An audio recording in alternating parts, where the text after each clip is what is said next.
ونعوذ بالله من شرور أنفسنا ومن سيئات أعمالنا من يهده الله فلا مضل له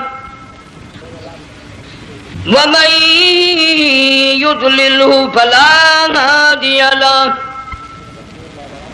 ونشهد أن لا إله إلا الله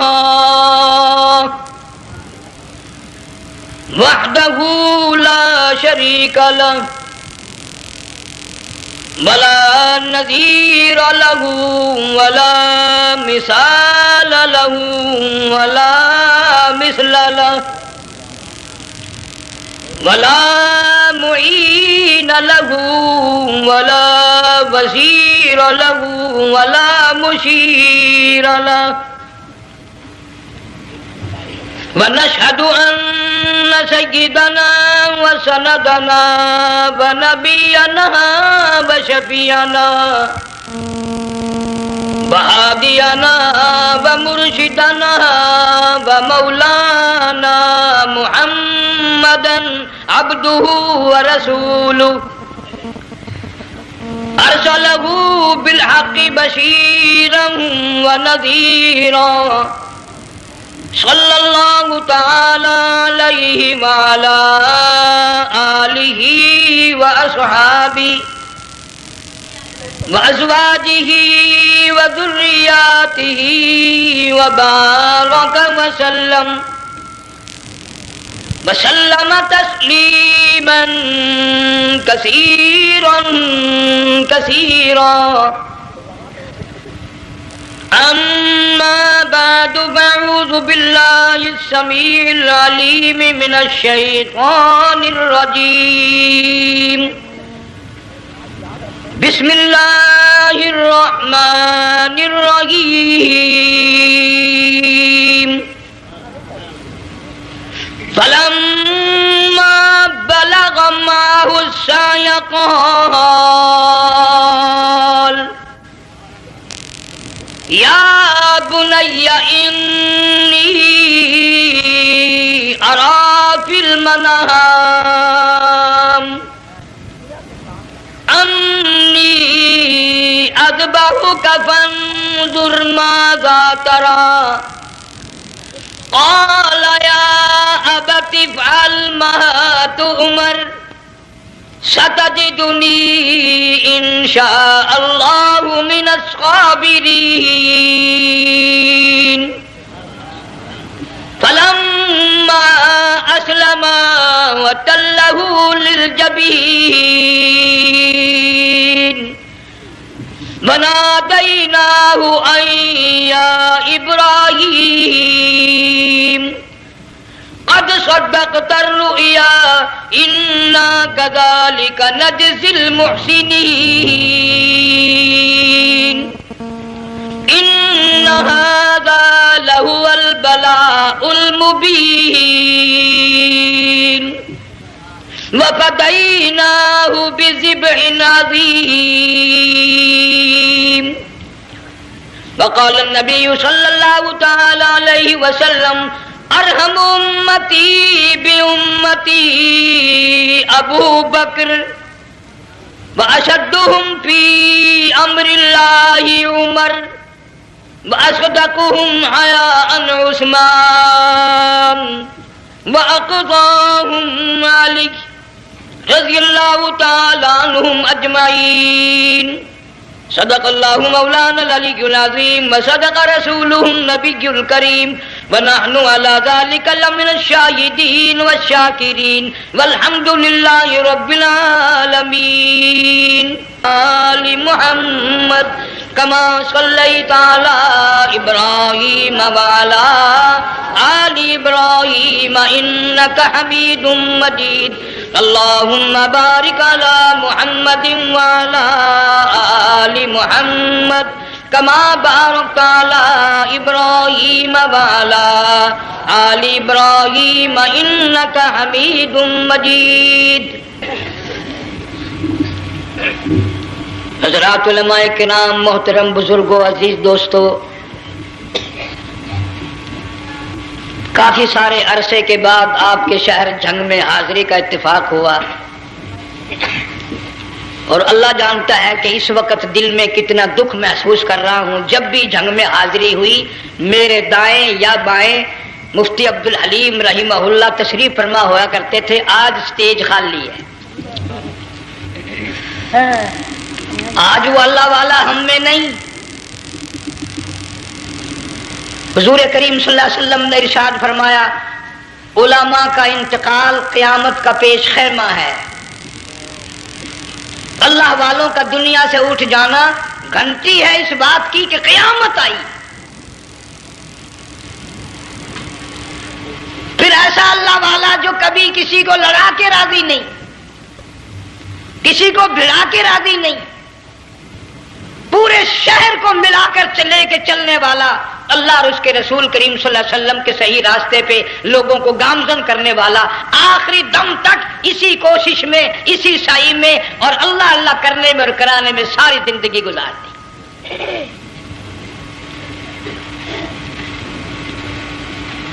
سارا شہر جھنگ مل کر، سارے علماء مل کر کوشش کریں، مفتی عبدالحلیم کو نہیں لا سکتے، یہ خلا پورا ہونے والا نہیں۔ پھر ساتھ ساتھ مولانا صوفی محمد یار صاحب سب قید رحمہ اللہ، وہ بھی اس دنیا فانی سے رخصت فرما گئے، ایک اچھے خاصے طبقے کو وہ بھی داغ مفارقت دے گئے۔ اور قریب ہی کے زمانے میں سرگود شہر میں مفتی احمد سعید صاحب رحمہ اللہ وہ بھی رخصت ہو گئے۔ تو یقین جانو ان حضرات کا دنیا سے اٹھنا اس بات کی علامت ہے کہ ملک میں کچھ نہ کچھ ہونے والا ہے۔ جب آگ لگتی ہے، طوفان آتا ہے، بارش آتی ہے، عورت اپنے بچوں کو تلاش کرتی ہے، ادھر آ جاؤ، بارش آ گئی، آگ لگ گئی، اللہ پاک بھی اپنوں کو پہلے بلا رہا ہے، یہاں کچھ ہونے والا ہے، تم پہلے ہی آ جاؤ۔ اللہ، اور اس طرح بھی اشارہ فرمایا، وَكَمْ أَهْلَكْنَا قَبْلَهُمْ مِنَ الْقُرُونِ۔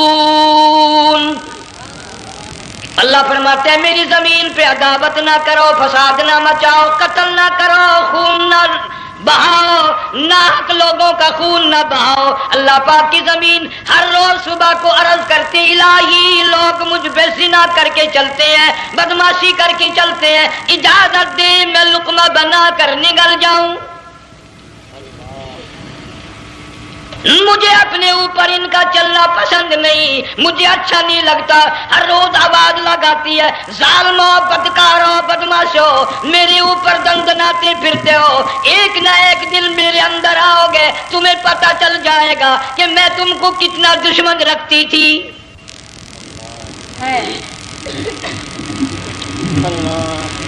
آج لوگ آزاد ہو گئے، جو کسی کی سمجھ میں آتا ہے وہی بکتا ہے، جو سمجھ میں آتا ہے وہی کرتا ہے، نہ کوئی راہ متعین رہی، نہ کوئی مسلک رہا، نہ کوئی بات رہی۔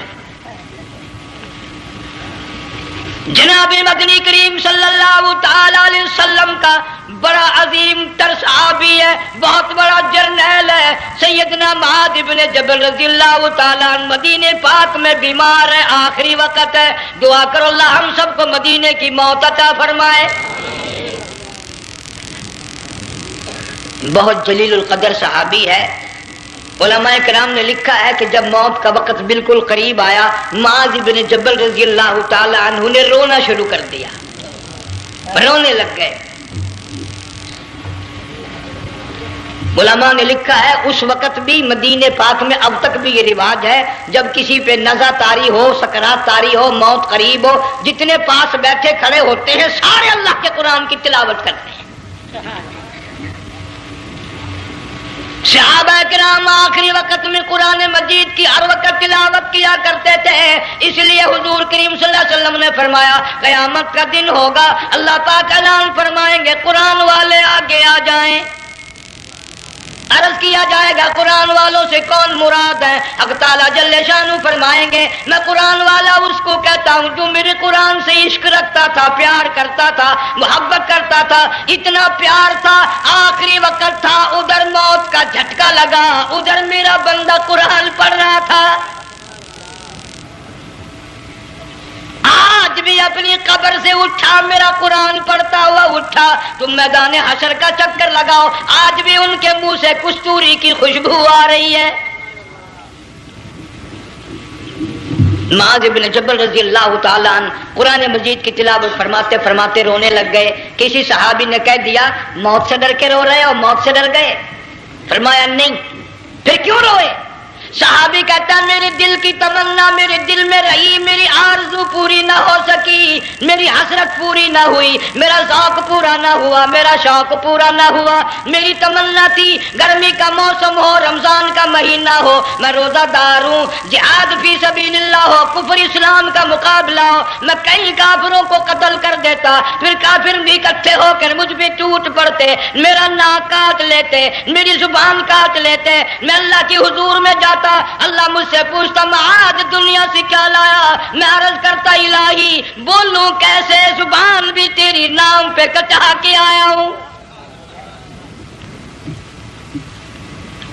اور روزہ رکھ کر آیا ہوں، نیت یہ ہے کہ تیرے محبوب کے حوض کوثر کے پانی سے روزہ افطار کروں گا۔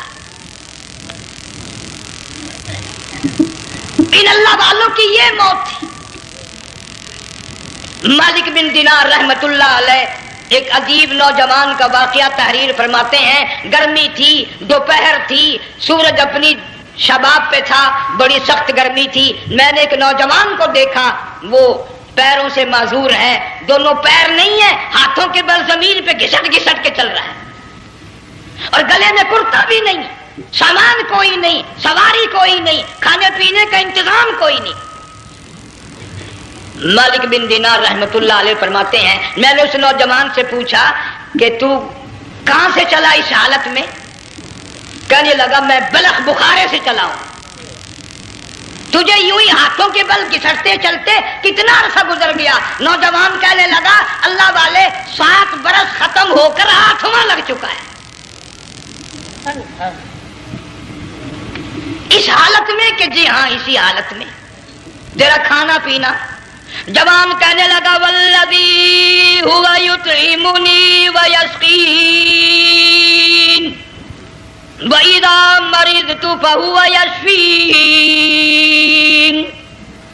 اللہ ہی کھلاتا ہے، وہی پلاتا ہے، بیمار ہو جاتا ہوں وہی تندرستی عطا کرتا ہے۔ اور نوجوان دوپہر بڑی سخت ہے، گرمی بڑی سخت ہے، میرے یہاں دوپہر کو آرام کر لے، قیام کر لے، کچھ دیر ٹھہر جا، آج میرے یہاں قیام کر لے۔ نوجوان رونے لگا اور کہنے لگا مالک بن دینار یہ 2-4 منٹ جو تیری ساتھ باتوں میں میرے خرچ ہو گئے، مجھے ان کا ہی بڑا دکھ ہے، میں اور اپنی اس معذوری میں ہاتھوں کے بل 2-4 گز گھسٹ کر اور اپنے رب کے قریب ہو جاتا۔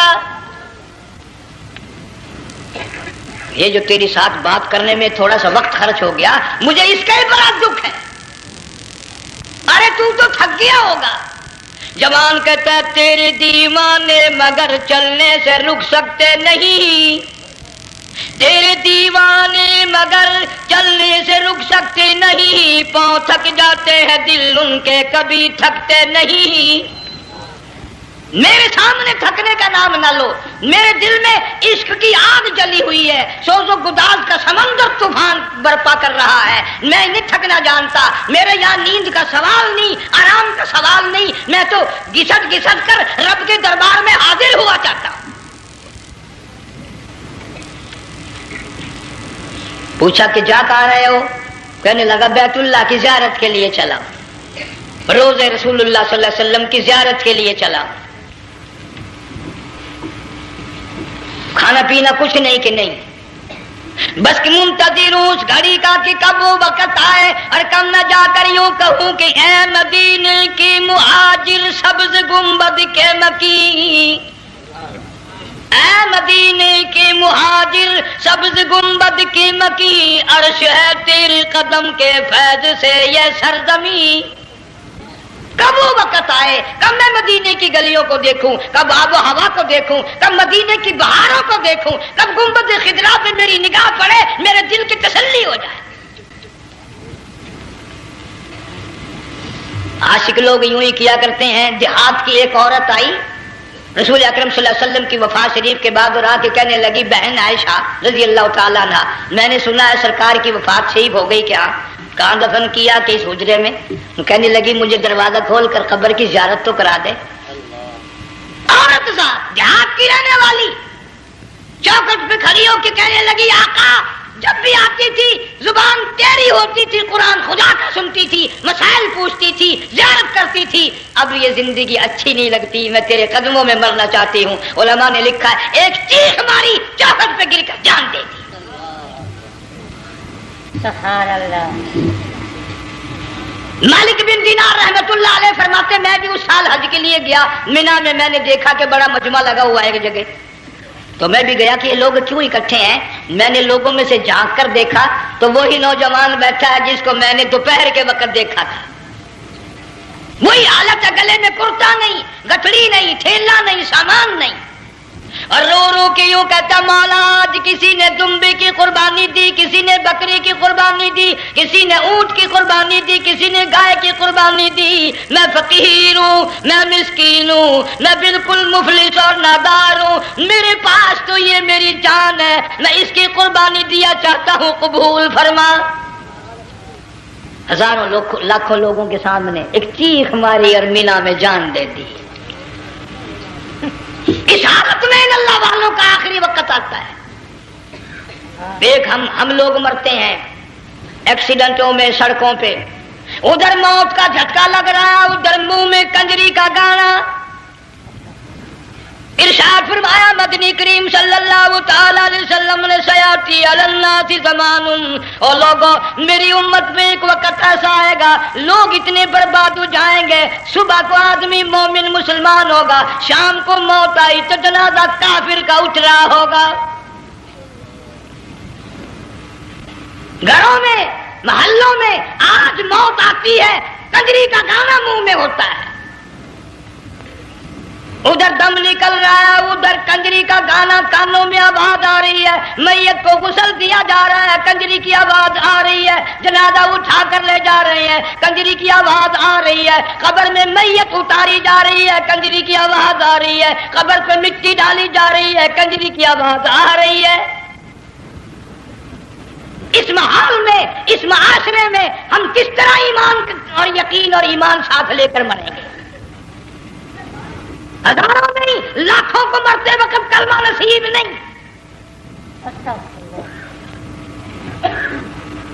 قسم دے کر پوچھو ماں مر رہی ہے کلمہ منہ سے نہ نکلا، باپ مر گیا منہ سے کلمہ نہیں نکلا، بیگم صاحبہ چل بسی منہ سے کلمہ نہیں نکلا۔ ہزاروں چلے گئے اور اپنے جانے کا پھر بھی یقین نہ آیا۔ تم نے کبھی سوچا تک نہیں، خیال تک نہیں کیا؟ ارشاد فرمایا مدنی کریم صلی اللہ تعالی علیہ وسلم نے اور لوگوں ابو ہریرہ رضی اللہ تعالیٰ عنہ سے پوچھا تو کیوں رویا؟ عرض کرنے لگا میرے آقا اتنی کمزوری کبھی نہ دیکھی، اتنی ضعیفی کبھی نہ دیکھی، اتنی ناتوانی کبھی نہیں دیکھی، چہرہ انور بالکل کمزور ہو گیا۔ آپ نے ٹھنڈا سانس لے کر فرمایا ابو ہریرہ تجھے معلوم نہیں موت بالکل قریب آ گئی، بالکل قریب آ گئی موت۔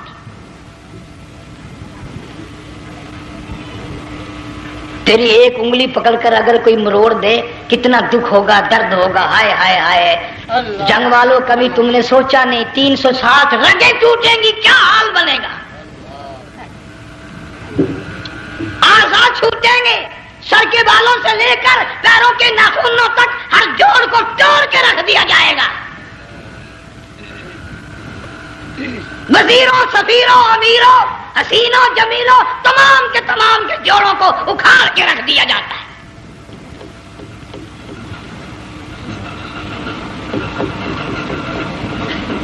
پروگرام تک نہیں مرد عورتوں کا کہ یہ دنیا کسی کی نہ بنی، قبر میں آخر جانا ہی جانا ہے۔ علماء کرام نے لکھا ہے کہ حضرت عیسیٰ علیہ السلام کے پاس لوگ آئے اور کہنے لگے نئی نئی قبروں سے مردے زندہ کر کے دکھاتے ہو، آؤ ہم ایک پرانی قبر پہ لے کے چلتے ہیں، مردہ زندہ کر کے دکھاؤ۔ عیسیٰ علیہ السلام تشریف لے گئے، فرمایا کم باذن اللہ، ایک نوجوان زندہ ہو کر قبر سے نکل کر سامنے آ کر کھڑا ہو گیا۔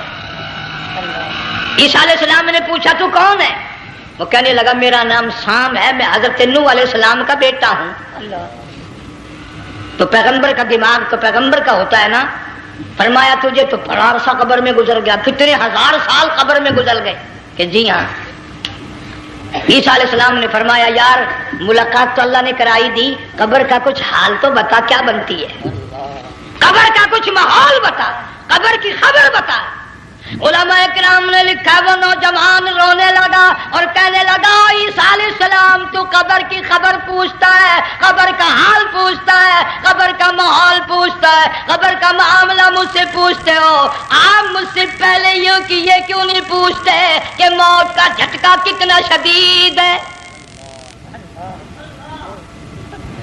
نوجوان رو کے کہنے لگا عیسیٰ علیہ السلام کتنے ہزار سال میری موت کو گزر گئے، پر مالک کائنات کی قسم آج تک میرا منہ کڑوا ہے۔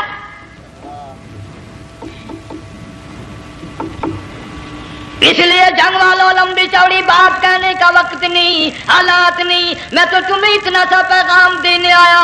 کھانے پینے کا زمانہ ہے، میں جانتا ہوں تم کیلے کھاتے ہو، تمہیں کیلے کا ذائقہ معلوم ہے، امرود کا ذائقہ تم کو معلوم ہے، انار کا ذائقہ تمہیں معلوم ہے، انگور کا ذائقہ معلوم ہے، انناس کا ذائقہ معلوم ہے، آم کا ذائقہ معلوم ہے، ہزاروں پھلوں کے ذائقے تمہیں معلوم ہے، ہزاروں مٹھائیوں کے ذائقے تمہیں معلوم ہے، ہزاروں بیکری کی چیزوں کے ذائقے تمہیں معلوم ہے، ہزاروں شربتوں کے ذائقے معلوم ہے، پر تم نے جنگ والوں کبھی بھی قبرستان میں جا کر قبر والوں سے یہ نہیں پوچھا او قبر والوں ذرا بتاؤ تو صحیح موت کا ذائقہ کیسا ہے؟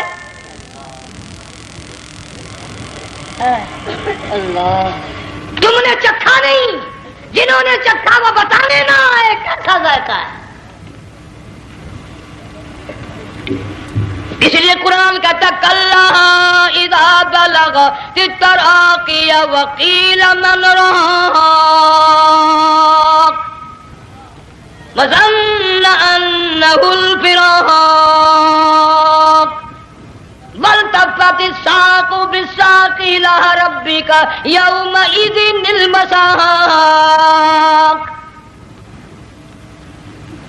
بادشاہ ہو، امیر ہو، وزیر ہو، فقیر ہو، غریب ہو، رگیں ٹوٹیں گی، موت آئے گی، اور جس کی آئی تمہیں معلوم نہیں کس طرح آئی، کس حال میں آئی۔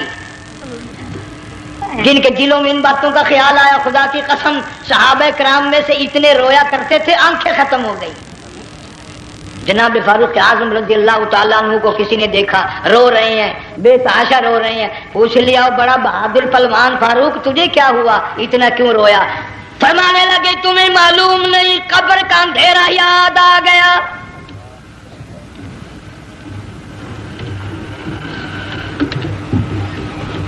1,29,000 صحابہ کرام اس آخرت کے لیے قربانیاں دیتے آئے، اولاد کی قربانی دی، مال کی قربانی دی، جان کی قربانی دی، جو کرنا پڑا وہ کر گزرے، لیکن محمد عربی صلی اللہ علیہ وسلم کا دامن نہ چھوڑا۔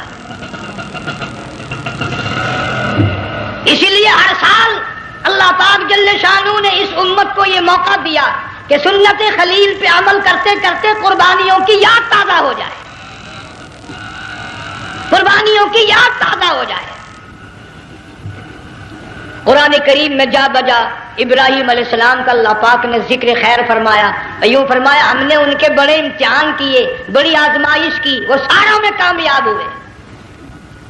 تم ہر وقت اللہ سے یہ دعا کیا کرو اللہ ہمیں امتحان میں نہ ڈالے، آزمائش میں نہ ڈالے، ہم امتحان کے قابل نہیں۔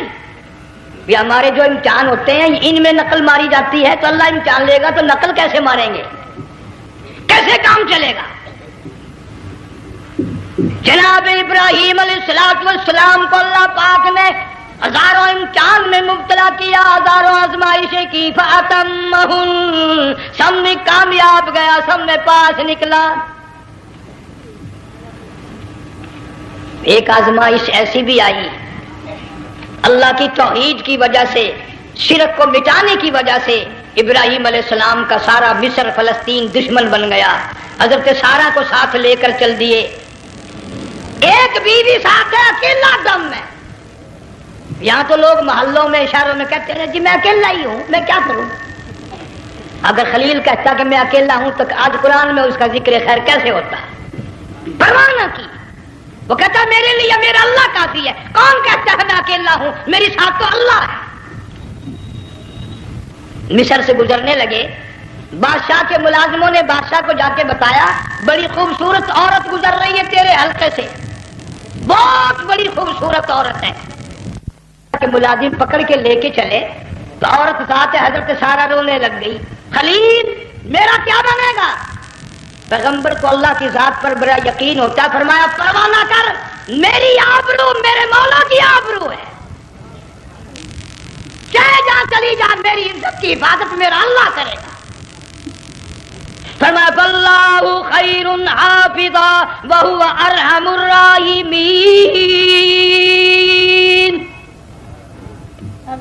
پرواہ نہ کر، میں اس کا پیغمبر ہوں، نبی ہوں، چیخا میں جلا اس کے لیے، سارے دکھ اٹھاتا ہوں اس کے لیے، میری عزت کی حفاظت وہی کرے گا۔ محل میں جا کر حضرت سارہ کو بند کر دیا، بادشاہ نے بلوایا ہے عزت لوٹنے کے لیے، بادشاہ نے پکڑوا کر منگوایا ہے آبرو برباد کرنے کے لیے۔ بادشاہ کا ارادہ ہے سارا کی عزت کو برباد کرنے کا، اور اللہ کا پروگرام ہے سارا ادھر آ، اس محل میں ایک معصوم بچی ہے جس کا نام ہاجرہ ہے، میں اس کو اتنا پسند کرتا ہوں، اللہ فرماتے ہیں اس کے پیٹ سے اسماعیل ذبیح اللہ کو پیدا کرنا چاہتا ہوں، اس کی نسل سے حبیب اللہ کو لانا چاہتا ہوں۔ آج تک کسی کی انگلی اس کی طرف نہیں اٹھی، سارا محل میں آؤ، اس کو آ کر ساتھ لے جاؤ تاکہ میرے ذبیح اللہ کی پیدائش کا معاملہ بن جائے۔ بادشاہ کا ارادہ ہے آبرو برباد کرنے کا، اللہ کا ارادہ ہاجرہ کی آبرو بچانے کا۔ فرمایا وَيَمْكُرُونَ وَيَمْكُرُ اللَّهُ وَاللَّهُ خَيْرُ الْمَاكِرِينَ۔ اس نے بھی تدبیر بنائی، میں خدا نے بھی تدبیر بنائی۔ بادشاہ آیا حضرت سارہ کے قریب برائی کا ارادہ کر کے، مفسرین نے لکھا ہے حضرت سارہ نے فرمایا مجھے 2 رکعت نماز پڑھنے دے۔ یہاں سے پتہ چلا کوئی پاک دامن عورت، کوئی نیک بیٹی اگر گنڈوں میں بدماشوں میں پھنس جائے، عزت بچانے کا طریقہ یہ ہے وضو کر کے اللہ کے سامنے نیت تو باندھ، تیری عزت کے لیے وہ فرشتے بھیجے گا۔ علماء کرام نے لکھا ہے کہ ایک جہاز سمندر میں چل رہا ہے، طوفان آیا، جہاز تختہ تختہ ہو گیا، کچھ لوگ غرق ہو گئے، ڈوب گئے، کچھ تختوں پہ بہ کر کے چلنے لگے۔ ایک عورت گود میں بچہ ہے، ایک حبشی نوجوان دوسرے تختے پہ بیٹھا ہوا جاتا ہے، اس نے عورت اکیلی دیکھ کر اپنا تختہ چھوڑ دیا اور بدماشی کے ارادے سے عورت کے تختے پہ آ بیٹھا۔ تم جنگ والے سوچ رہے ہوگے کہ ڈوبتے وقت بھی باز نہ آئے، یہ سیلاب آتے ہیں لوگ بدماشیوں سے باز آئے؟ ڈوب گئے مگر باز نہ آئے، بغیرتی لوگ کرتے ہی رہے۔ علماء کرام نے لکھا حبشی نوجوان نے عورت کا بچہ چھینا سمندر میں پھینک دیا، عورت روئی اور کہنے لگی میرے اللہ بیٹھی رہتی ہوں، عزت جاتی ہے، حرکت کرتی ہوں، ڈوب جاؤں گی۔ میں نے سنا ہے سمندر کی گہرائیوں سے تو نے یونس علیہ السلام کی سنی تھی، میں تو پانی کے اوپر بہ رہی ہوں، مولا میری آبرو بچا، میرا ایمان بچا، میری عزت بچا، تیرے سوا میری سننے والا کوئی نہیں، لا الہ الا انت سبحانک انی کنت من الظالمین۔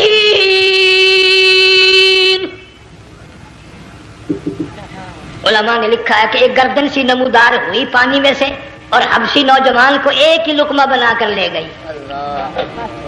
وہ تو ہر جگہ سنتا ہے، پکارنے والا بے بس بے کس ہو کر جب اس کو پکارتا ہے وہ ہر جگہ انداز پہنچاتا ہے، وہ ہے جو موجود ہر جگہ۔ عورت بہتی بہتی کنارے جا لگی، ایک جہاز قریب آیا، دوپٹے کا اشارہ کر کے اس کو بلایا، جہاز میں جب سوار ہوئی تو دیکھتی کیا ہے، ایک نوجوان کی گود میں اس کا وہ بچہ جو سمندر میں پھینک دیا تھا بیٹھا ہوا کھیل رہا ہے۔ ٹوٹ پڑی، میرا بچہ ہے۔ لوگوں نے کہا تیرا کہاں سے آیا؟ ماجرا سنایا، اس طرح ہوا۔ جہاز کے کپتان نے کہا ہم جہاز لے کر آ رہے تھے، غیب سے آواز آئی جہاز ادھر کو لے آؤ ورنہ ڈبو دیے جاؤ گے۔ ہم جب جہاز وہاں لے کر پہنچے تو دیکھتے کیا ہے کہ ایک جانور کی پیٹھ پہ یہ بچہ بیٹھا ہوا کھیل رہا تھا۔ عزت بھی بچی، ایمان بھی بچا، بچہ بھی بچا، اور کوئی بچانے کے لیے تدبیر کرے جبھی نا۔ حضرت سارا نے نماز پڑھ کر بد دعا کر دی، بادشاہ کے سارے بدن میں درد ہونے لگا۔ پیغمبر کا سارا گھر بڑا کریم ہوتا ہے، جب اس کو درد نے ستایا نا، کہنے لگا میں وعدہ کرتا ہوں تجھے کچھ نہیں کہوں گا، میرے لیے دعا کر دے۔ اب اگر کوئی جنگ کا ہوتا یا میں ہوتا کہتا دفعہ ہو تیرے واسطے دعا کا دی، لیکن حضرت سارا نے پھر جولی پھیلا دی، مولا وعدہ کرتا ہے، بدماشی سے توبہ کرتا ہے، اس کو تندرستی عطا فرما دے۔ اللہ نے تندرستی عطا کر دی۔ وہ پھر کہنے لگا لو ایسی حسین عورت کب ہاتھ آئے گی، پھر برائی کے لیے تیار ہو گئے۔ یہاں سے پتہ چلا کہ یہ جو گنڈے بدماش ہوتے ہیں ان کی قسم کا بھی کوئی یقین نہیں۔ اگلے دن ایک آدمی نے قسم کھائی تو اس کے خلاف کرنے لگا۔ لوگ کہنے لگے کہ تو نے قسم کھائی تھی، قرآن اٹھایا تھا، اب کیا تھی گیا بن ڈٹھی ہوئی مسجد سی، پاٹیا ہوا قرآن سی۔ اگر ڈٹھی ہوئی مسجد سی تو پاٹیا قرآن سی، قرآن کے نا پورا سی جڑا میں چاہیا، مگر اسے یہ معلوم نہیں کہ تو نے جو پاڑیا قرآن اٹھایا، ڈٹھی ہوئی مسجد میں اٹھایا، خدا کا جب غضب آئے گا تو وہ ادھورا نہیں آئے گا، وہ ادھورا نہیں آیا کرتا۔ 3 مرتبہ اس بادشاہ نے حضرت سارا کے ساتھ ایسا کرنے کا ارادہ کیا، پھر دعا ہوئی، پھر بد دعا ہوئی، پھر دعا ہوئی، پھر بد دعا ہوئی۔ آخر کار کہنے لگا اپنے ملازموں کو کہ وہ بدماش ہو، عورت کے روپ میں کسی بلا کو پکڑ کے لائے ہو، کسی جن بھوت کو لے آئے ہو، اور کہنے لگا تو چلی میرے محل سے جلدی چلی جا، اور جاتی جاتی وہ کہا کہ یہ تیری خدمت کیا کرے گی، یہ بچی میرے محل میں ہے، اس کو ساتھ لے جا۔ حضرت سارا کو ہاجرہ کو ساتھ کر دیا، سیانی ہو گئی، حضرت ابراہیم علیہ السلام سے نکاح کر دیا، اسماعیل علیہ السلام پیدا ہو گئے۔ اللہ میاں جب حضرت ابراہیم علیہ السلام چومتے ہیں، چاٹتے ہیں، ماتھے پہ بوسے دیتے ہیں، اٹھاتے ہیں، پیغمبر کا بیٹا خود بھی نبی اور آل میں آنے والا نبی، کالی کملی والا صلی اللہ علیہ وسلم، کتنا حسین چہرہ ہوگا۔ اللہ میاں نے پھر آزما لیا، حکم دیا کہ اس ہاجرہ کو، اسماعیل کو، دونوں ماں بیٹوں کو وہاں چھوڑ کے آ جہاں سینکڑوں میل میں پانی کوئی نہیں، آدمی کوئی نہیں، رستہ کوئی نہیں، گھاس کوئی نہیں، پتا کوئی نہیں، جہاں بیت اللہ ہے یہاں کے بارے میں حکم دیا، چھوڑ کے آ۔ اور اگر آپ کو نیند نہیں آئی تو مزہ آئے گا، اللہ نے یہ فرما دیا، بتانا نہیں ہے کہ میں نے حکم دیا ہے، خدا حافظ نبی نہیں کہتا اپنی بیوی کو۔ آج لوگ ہر بات میں کہہ دیتے ہیں ہمارے پیروں کو پتا کل کو کیا ہوگا، ہمارے فقیروں کو پتا ہے پرسوں کیا ہوگا۔ اور بڑی مدت کی بات ہے، یہی موسم تھا، چماسا گرمی تھی، انارکلی لاہور سے ہم کئی ساتھی گزر رہے تھے، فٹ پاتھ پہ بیٹھا ہے ایک ملنگ، چاروں طرف لوگ کھڑے، بڑا مجمع، کافی دنوں کی تو بات ہو گئی، ہاتھوں کی لکیر دیکھ کر لوگوں کی تقدیر بتا رہا تھا۔ کسی کو کہتا تھا تجھے بڑی اونچی پوسٹ ملے گی، کسی کو کہتا تھا تیری شادی بڑی فرسٹ کلاس لیڈی سے ہوگی۔ وہ بابو تو کوڈا ہی ہو جاتا تھا، لیڈیوں پہ بڑے مرائے لیڈے، کوئی کام نہیں، رات دن بس لیڈیوں کے پیچھے ہی پھرنا ہے۔ اللہ، میں نے اپنے ساتھیوں سے کہا، میں نے کہا میں بھی تقدیر پوچھتا ہوں اپنی۔ کہنے لگے شرارت ہو جائے گی، منع کر لے، ساری دنیا پر ہاتھ دکھا رہی ہے، کوئی شرارت نہیں، میرے ہاتھ میں شرارت ہے۔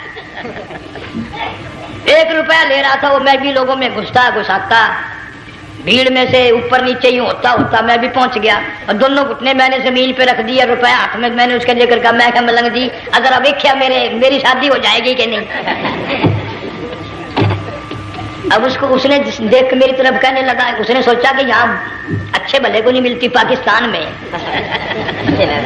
اسے کون دے گا، اچھی طرح میرا ہاتھ دیکھا بھی نہیں، جھٹک کے کہنے لگا نو تیری شادی نہیں ہونی ہے۔ میں کیا کھوتے تیرے باپ کے 8 بچے کھیل رہے ہیں۔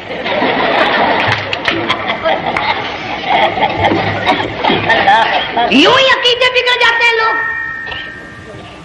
ہمارے پیر کو پتا، فقیر کو پتا، کسی کو پتا نہیں ہے، کوئی نہیں جانتا۔ فرمایا وما تدری نفس ماذا تکسب غدا، کوئی نہیں جانتا کل کیا ہو جائے گا۔ وما تدری نفس بأی ارض تموت، کوئی نہیں جانتا زمین کے کس ٹکڑے پہ موت آئے گی۔ ان اللہ علیم خبیر،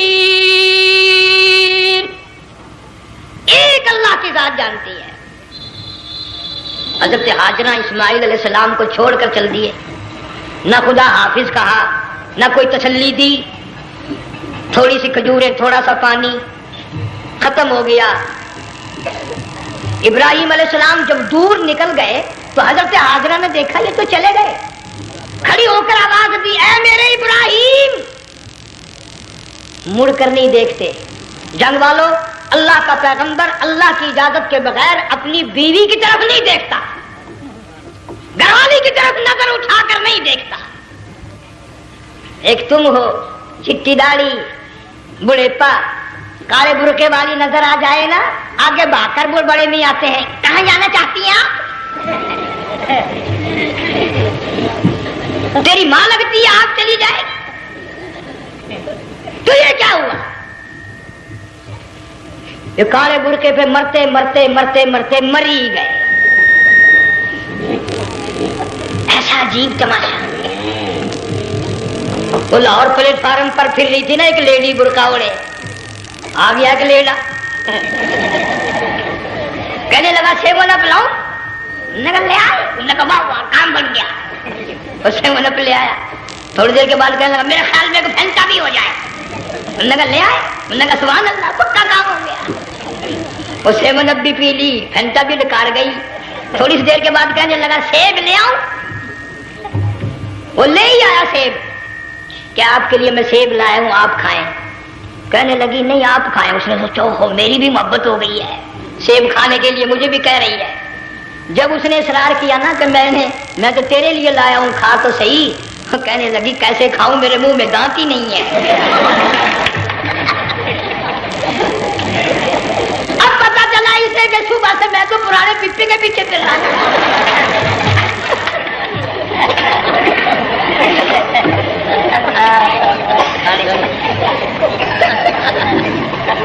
صرف برقع دیکھا چل دی۔ یہاں پیغمبر اپنی گھر والی کی طرف نہیں دیکھتا۔ حضرت ہاجرہ نے اسماعیل علیہ السلام کو سینے سے لگایا، عرب کی قداور مائی، طاقتور مائی، دوڑ لگا کر حضرت خلیل کا راستہ آ کے روک لیا اور کہنے لگی میں جوان عورت، یہ پیارا نور نظر، یہ لخت جگر، شکل تو دیکھو، صورت تو دیکھو، ہمیں یہاں چھوڑ کے جا رہے ہو؟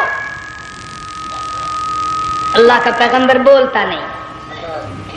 پتا چلا پیغمبر اللہ کی اجازت کے بغیر سانس نہیں لیتا، آنکھ کا اشارہ نہیں کرتا۔